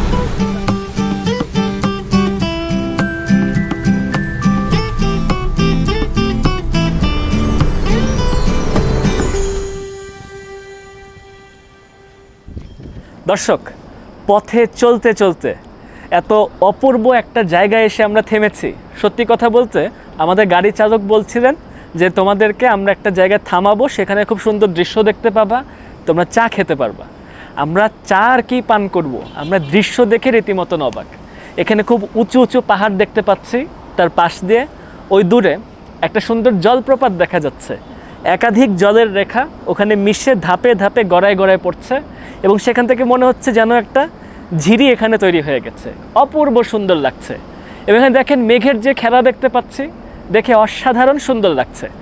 এ পাশটাই শুধুমাত্র সুন্দর না, আমরা এ পাশ থেকে ঠিক ওই পাশ বরাবর ওখানে এখনই 2টা লেক দেখতে পাচ্ছি, এবং ওখানে পাহাড় পর্বতের মাঝে মেঘের খেলা, সব কিছু মিলে আশেপাশের চায়ের রাজ্য মিলিয়ে আমাদের খুবই ভালো একটা সময় কাটছে। আমরা এখন পর্যন্ত নোয়ারা এরিয়ায় পৌঁছাই নাই, কিন্তু যাত্রাপথে আমরা মুগ্ধ হয়ে গেছি। কিছুক্ষণ এখানে উপভোগ করি, তবে উপভোগ করতে করতে জানাই দিই আমরা যেখানটাতে থেমেছি অক্রে টি বুশ, ঠিক আছে? এটা হচ্ছে তাদের অঞ্চলটার নাম, তাদের চায়ের ফ্যাক্টরি আছে, তাদেরই দোকানে আমরা থামলাম। তারা বিনামূল্যে কিছু চা দিয়ে আমাদেরকে আপ্যায়ন করেছে। এখন তারা হয়তো আশা করছেন যে আমরা তাদের দোকান থেকে হয়তো যদি চা পাতা কিনতে চাই, আমরা হয়তো কিছু চা কিনে নিয়ে যেতে পারি।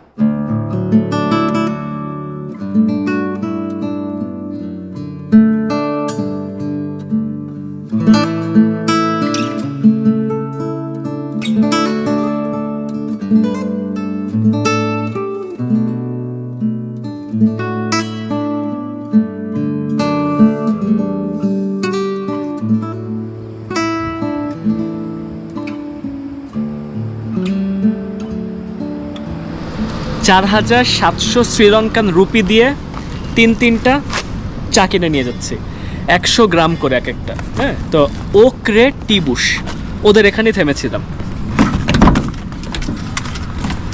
Let's go. ক্যান্ডি থেকে নুয়ার এরিয়া পর্যন্ত 70 কিলোর বেশি পথ। পাহাড়ি এ পথে চোখ বন্ধ করে 2.5 থেকে 3 ঘন্টা যাত্রাপথ হিসাব করে রাখতে পারেন।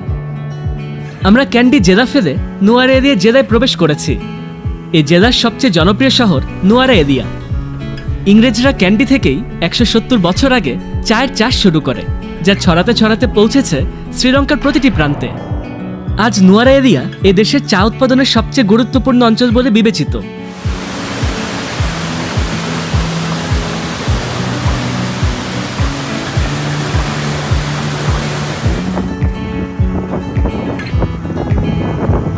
দর্শক, এই যে প্রবেশ করলাম বিখ্যাত নুয়ারা এরিয়া শহরে।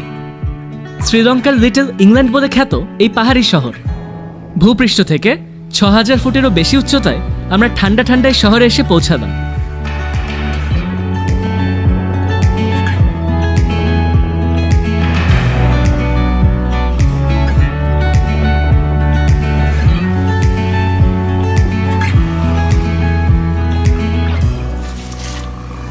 বেশ ঠান্ডা লাগছে, এবং ঠান্ডা লাগছে কারণ তাপমাত্রা প্রায় 16 ডিগ্রি।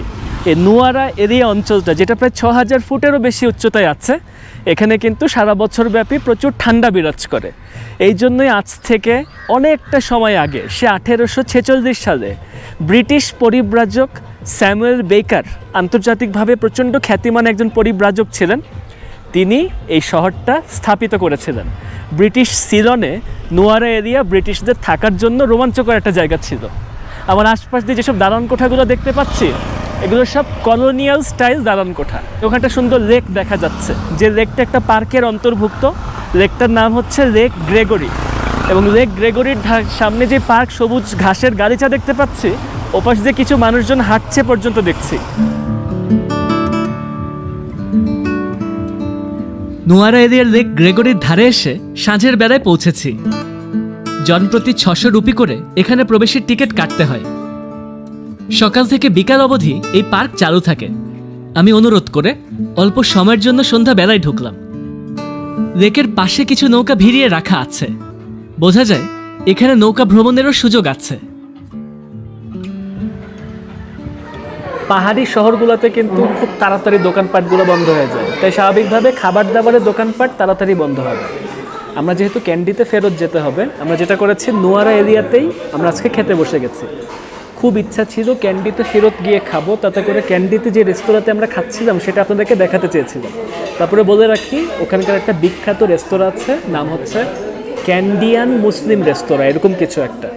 আর এখানে এসছি ইন্ডিয়ান সামার, এই রেস্তোরাঁতে বসে আমরা খাওয়া দাওয়া করছি। এখানেও হালাল ফুড পাওয়া যাচ্ছে। রুটি নিয়েছি, এগুলো হচ্ছে বাটার নান বলতে হচ্ছে। তারপর এখানে কারাই চিকেন, হ্যাঁ, এটা মনে হয় বাটার দিয়ে করা। তার পাশাপাশি একটা ডাল ধাঁচের এসছে। এগুলো মিলিয়ে মিশে আমাদের আজকের খাবারের আয়োজন।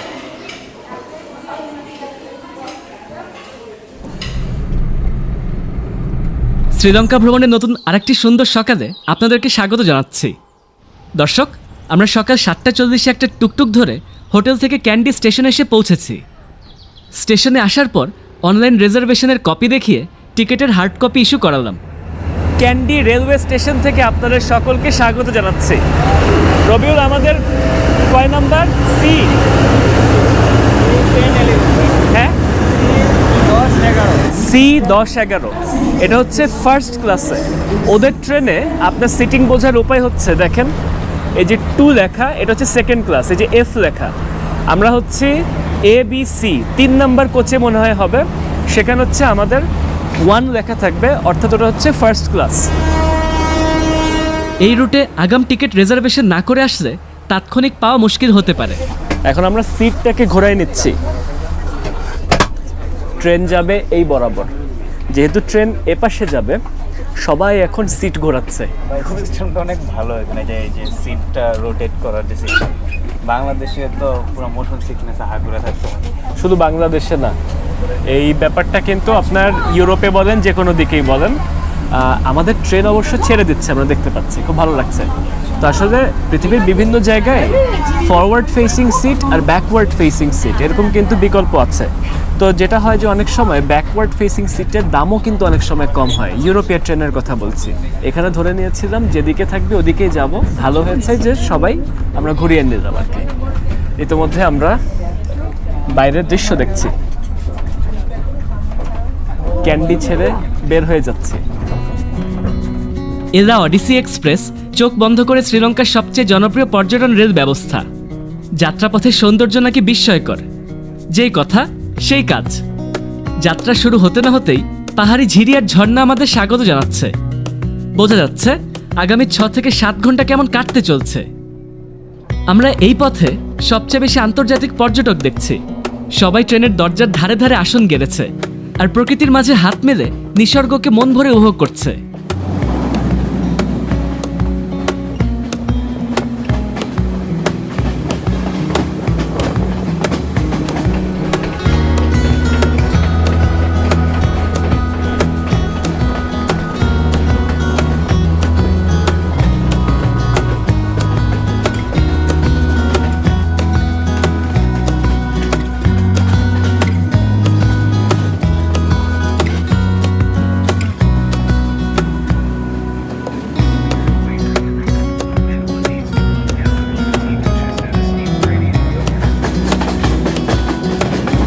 দর্শক, এই ট্রেনটাতে মানুষ কিন্তু ঝুলে ঝুলে চলতে খুব পছন্দ করে।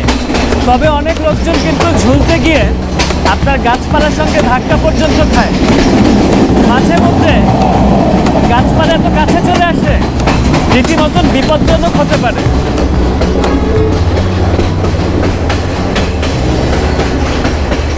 এখন এই ট্রেনের ওয়াশরুমটা দেখাই। এটা হচ্ছে ওয়াশরুম মোটামুটি। দর্শক, এই মুহূর্তে আমি ট্রেনের ক্যান্টিনে চলে এসেছি। এর আগেও আরেকটা ট্রেন যাত্রা করেছিলাম, সেখানে আপনাদেরকে দেখিয়েছিলাম এরকমের ক্যান্টিন আয়োজন ছিল, এখানেও আছে। এই ক্যান্টিন থেকে আমি 200 শ্রীলঙ্কান রুপি খরচ করে একটা কফি এবং তার পাশাপাশি একটা মাফিন নিয়েছি। এটাও 200 শ্রীলঙ্কান রুপি। সাধারণ মূল্যের থেকে হালকা বেশি পড়েছে। এখান থেকে আমি সামনে সুন্দর ঝর্ণা পড়ছে দেখতে পাচ্ছি, অসাধারণ লাগছে। এরকম দৃশ্য দেখতে দেখতে কফি খাওয়া ট্রেনে বসে সেই রকম ব্যাপার স্যাপার।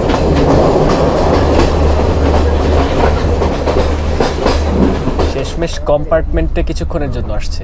ওই যে ওখানে দেখতে পাচ্ছি ট্রেনের গতি কত, ট্রেন কোন বরাবর যাচ্ছে সেগুলো দেখা যাচ্ছে। ইনারা একের পর এক ঘোষণা দিচ্ছেন এবং আশপাশে কি আসছে কি দেখা যাচ্ছে তা বলছেন। যেমন এখন দেখেন একটা লেক দেখতে পাচ্ছি। আমরা এই রেল যাত্রা সম্পর্কে কিছু তথ্য জানার চেষ্টা করি। প্রথমত বলে রাখছি 2022 সালে লঞ্চ হয়েছে, তার মানে মোটামুটি খুব নতুন ট্রেন। তবে যে লাইনটা দিয়ে চলছে সে লাইনটা কিন্তু খুবই পুরানো। সে ব্রিটিশ আমলে 1860-এর দশকে ব্রিটিশরা সর্বপ্রথম এই শ্রীলঙ্কাতে অর্থাৎ তৎকালীন সিলনে রেল প্রতিষ্ঠা করত। তার অল্প কয়েক বছরের ভেতরে ক্যান্ডি রুটেও কিন্তু ট্রেন চালু হয়ে গেছে।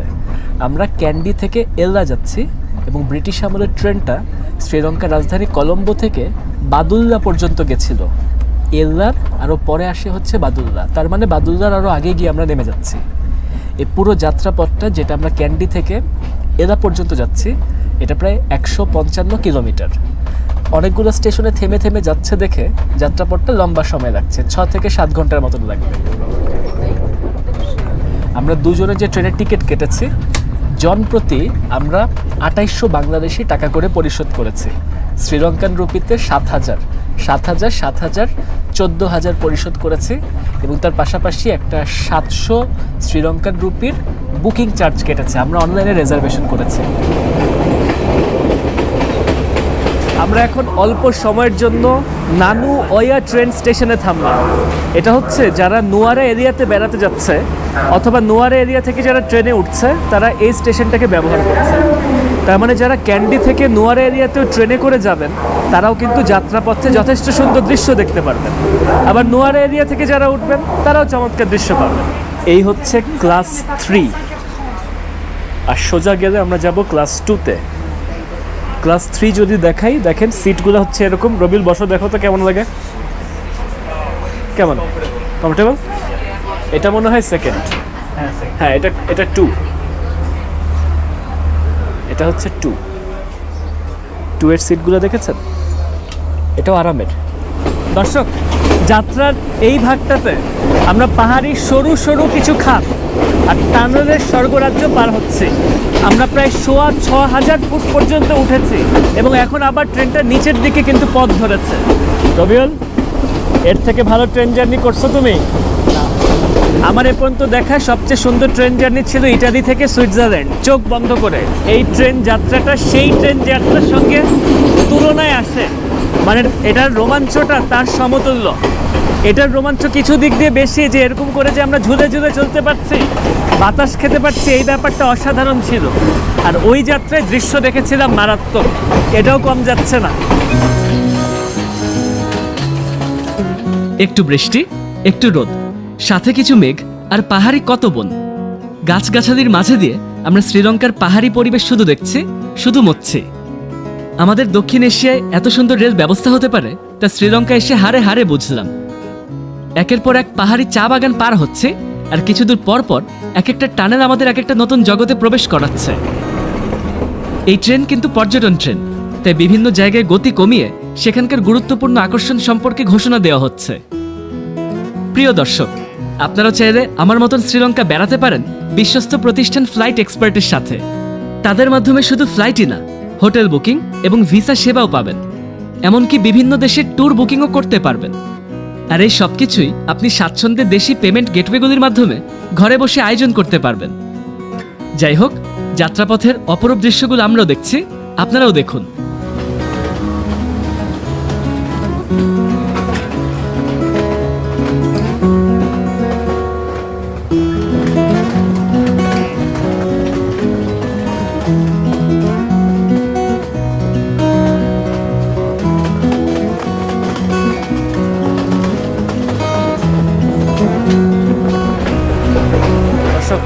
এখন বাজছে বিকাল 3:15।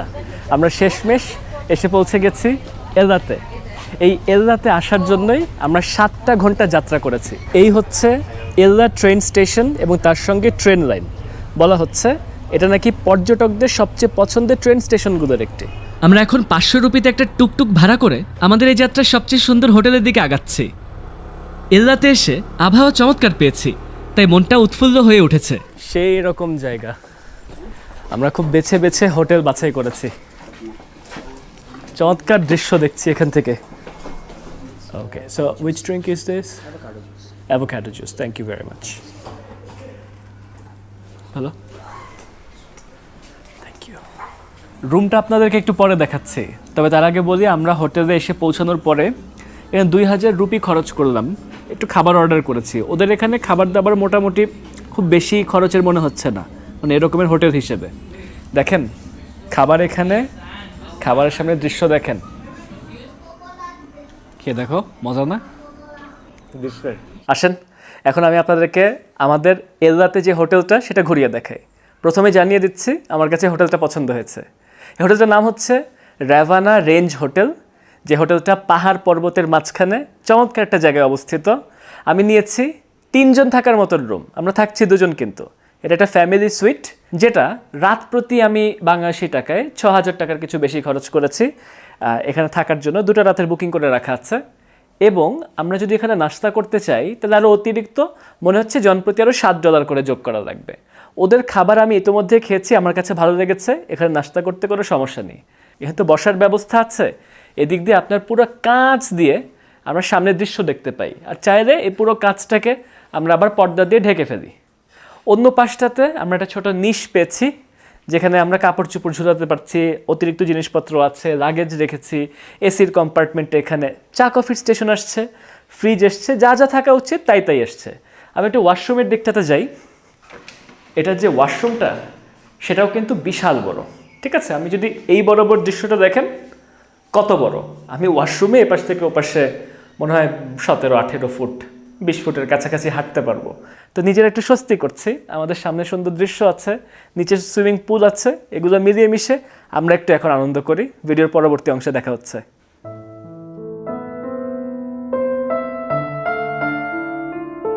শ্রীলঙ্কা ভ্রমণের সর্বশেষ দিনে একটি সুন্দর সকালে আপনাদেরকে জানাচ্ছি স্বাগতম। গল্প শুরু করার আগে আসুন কিছুক্ষণ দেখি আমাদের হোটেলের চারপাশের পরিবেশটা।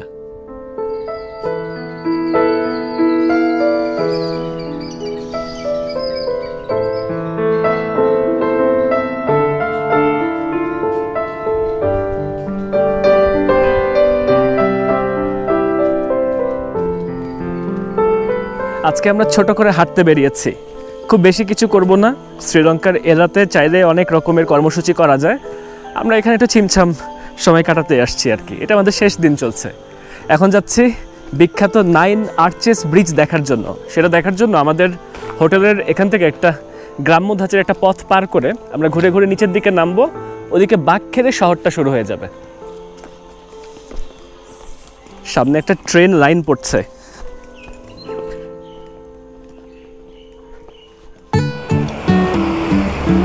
এই হচ্ছে এদা শহরের একদম কেন্দ্রীয় রাস্তা, যেখান থেকে আমরা আধা বেলার জন্য টুকটুক ভাড়া করলাম। 2500 রুপিতে 9 আর্চেস ব্রিজ পর্যন্ত যাওয়া আসার ভাড়া ঠিক হলো। আমরা চমৎকার সুন্দর একটা পথ পাড়ি দিয়ে সেতুর একদম উপরের হাঁটা পথে গিয়ে পৌঁছাচ্ছি।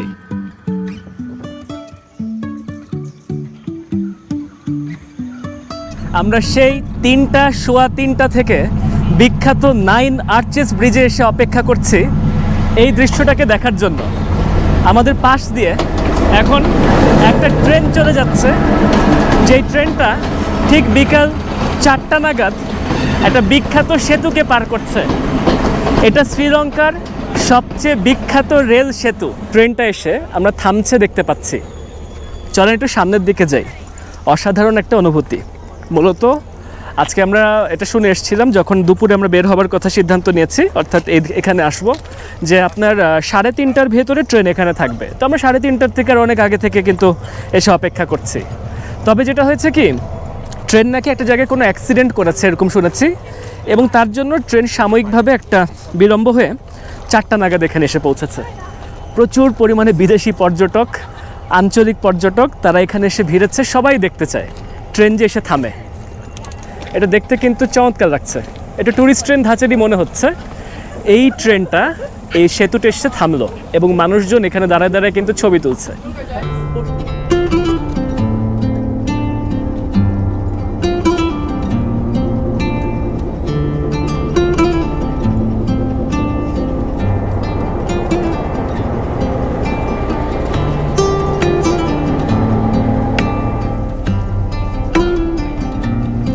এটাকে দেখে কিন্তু একদম ট্যুরিস্ট ট্রেনের মতন লাগছে, কারণ আমি দেখছি কি এটার উপর দিয়ে ছাদ খোলা। এ দেখেন ট্রেনের ওপরের অংশটাতে চলে এসেছি। এখানে মানুষজন দাঁড়ায় দাঁড়ায় দৃশ্য দেখতে দেখতে চলছে। এরকম দরজা দিয়ে একের পর এক কম্পার্টমেন্টে যাওয়া যাচ্ছে। যদি কম্পার্টমেন্টের অবস্থা দেখি, অসাধারণ অসাধারণ। এটা হচ্ছে ট্রেনের পেছনের ভাগটা। নেমে যাই, বেশিক্ষণ থাকাটা ঠিক হবে না। আর এখানে আমাদের সিনেমাটোগ্রাফার রবিউল ক্যামেরা নিয়ে সে তৈরি। ট্রেন আবার ছেড়ে যাবে, চলে যাওয়ার দৃশ্য নেবে।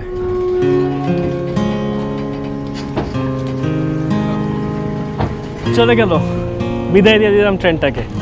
এই দৃশ্যটা দেখার জন্য এখানে এসেছিলাম। 9 আর্চেস ব্রিজ ইংরেজদের হাতে প্রতিষ্ঠিত শ্রীলঙ্কার সবচেয়ে বিখ্যাত রেল সেতু। 300 ফুট দৈর্ঘ্য আর 25 ফুট প্রস্থ নিয়ে এই সেতু 80 ফুট উচ্চতায় অধিষ্ঠিত আছে। 1921 সালে তৈরি সেতুটি রেলপথের তুলনায় যথেষ্ট নবীন। পরপর 9টা খিলান আছে বলে একে 9 আর্চেস ব্রিজ বলা হয়। ধরনের দিক থেকে এটি একটি ভায়াডাক্ট সেতু। শ্রীলঙ্কান এবং ইংরেজ স্থপতির যৌথ উদ্যোগে ইট, পাথর ও সিমেন্ট দিয়ে বানানো হয়েছিল এই সেতু। এরা বেড়াতে আসলে অবশ্যই এখানে এসে যাওয়ার চেষ্টা করবেন। চাইলে শহর থেকে কিছু পথ ট্রেকিং করে চলে আসা যায়।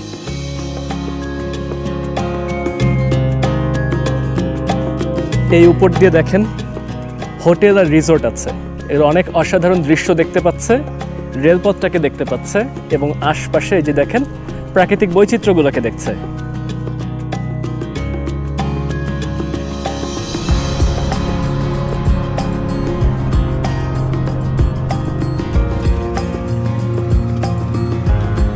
প্রিয় দর্শক, আমরা এই মুহূর্তে শ্রীলঙ্কার এলা অঞ্চলের বিখ্যাত লিটল অ্যাডামস পিকে উঠব।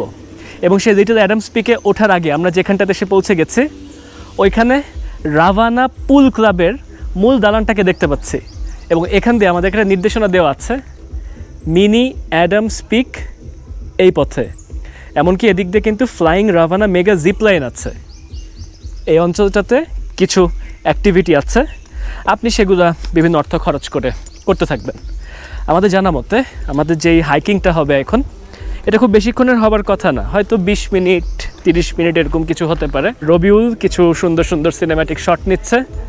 আর সামনে দেখেন এই অংশটাই হচ্ছে যে রাভানা পুল ক্লাব, ঠিক আছে, চমৎকার একটা জায়গা।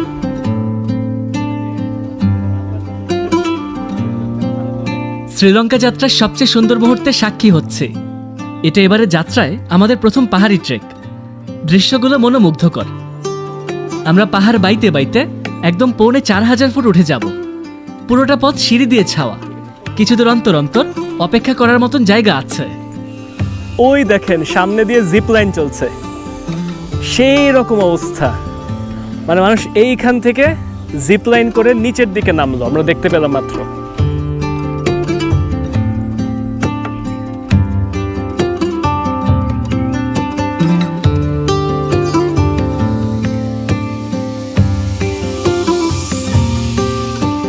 ওই উপরে মানুষ দেখা যায়, আমরা মনে হচ্ছে ওইখানটাতে যাচ্ছি।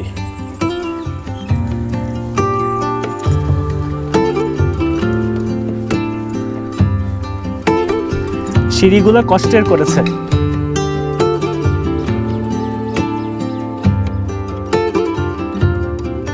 এই জায়গাটা কিন্তু মারাত্মক। এখন যেই লেভেলে এসে পৌঁছালাম, এখানে আমার পাশে একটা টাওয়ার আছে। মনে হচ্ছে এই টাওয়ারটা থেকে হয়তো কি জিপলাইন শুরু হয় কিনা। ওই যে ফ্লাইং রাভানা, আচ্ছা ওই পাশটা হচ্ছে জিপলাইন। এখানে একটা গ্ল্যাডিয়েটরদের মতন কিছু একজনের মূর্তি দাঁড় করিয়ে রাখা আছে। ফ্লাইং রাভানা মনে হচ্ছে বীরত্বের প্রতীক।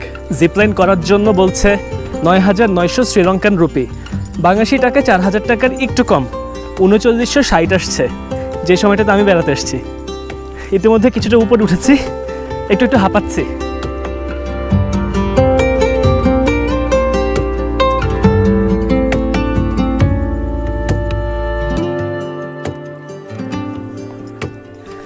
একদম সর্বোচ্চ চূড়ার আগের একটা অংশে এসে পৌঁছে গেছে।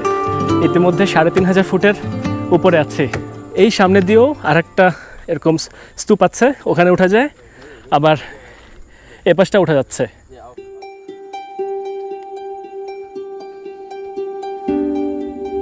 বিখ্যাত আদম পাহাড়ের সাথে নাকি কিছু দিক দিয়ে মিল। এলাকার গ্রামবাসী একে জনপ্রিয় করে তুলেছে লিটল অ্যাডামস পিক নামে। দর্শক, এই পাহাড়ের চূড়া থেকে চোখে পড়ে এলা রক, রাভানা জলপ্রপাত আর নাম না জানা বহু পাহাড় আর উপত্যকা।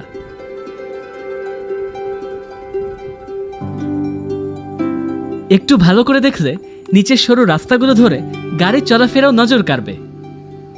আমরা আজ এখান থেকে সূর্যাস্ত দেখব, তারপরে নিচে নামবো।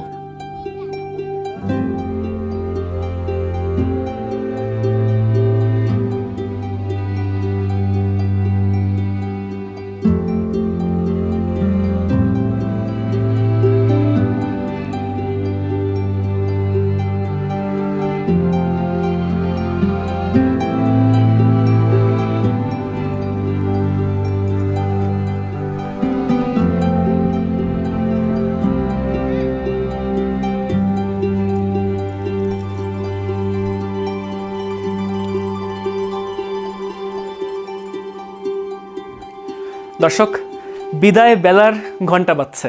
আমরা আর অল্প কিছুক্ষণের ভিতরে রাতের বেলায় যাত্রা করে শ্রীলঙ্কার এই এলা অঞ্চল থেকে কলম্বোর দিকে চলে যাব। প্রথমত বলে রাখি, আমরা শ্রীলঙ্কা যাত্রায় কলম্বোতে যেরকম খুব মজা করেছি, এলাতেও আমাদের কাছে অসাধারণ লেগেছে। আমি বলছি না ক্যান্ডি খারাপ ছিল, তবে কলম্বো আর এলা ছিল হচ্ছে সবচেয়ে ভালো অভিজ্ঞতা। এর ভিতরে এলাকে আমার কাছে হালকা একটু ব্যয়বহুল বেশি মনে হয়েছে। ওই যে গণপরিবহন যেগুলো যে টুকটুক করে করে যে আমরা চলছি, সেগুলোর ভাড়াটা রীতিমতন কলম্বোর থেকে দ্বিগুণ প্রায় পড়ে গেছে। অর্থাৎ কলম্বোতে আমরা 200-250 এরকম ভাড়া দিয়ে এক একটা পথ পার করতাম টুকটুক নিয়ে।